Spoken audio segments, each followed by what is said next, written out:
1.5 kilo மீனுக்கு 100 தனியா, ஒரு 6 காஞ்ச மிளகாய், சீரகம் 2 ஸ்பூனு, மிளகு 1 ஸ்பூனு, சோம்பு 1 ஸ்பூனு, பட்டை 1 கில்லு, லவங்கம் 1 கில்லு, தக்காளி ஒரு 2. எல்லாம் நல்ல பொண்ணு நிறமாக தக்காளி வறுக்காதீங்க.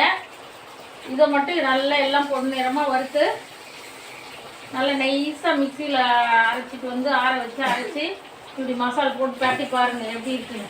பாருங்க எவ்வளோ நல்லா வந்து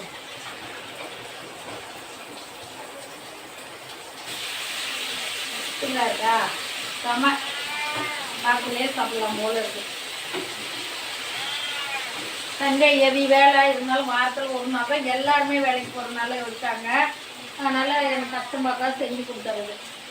சூப்பராக இருக்கு, செம்மையாக இருக்குது. ஸ்டவ் ரொம்ப அனல் வைக்காதுங்க, ஓரளவுக்கு ஸ்லோவாக வச்சு செய்யுங்க.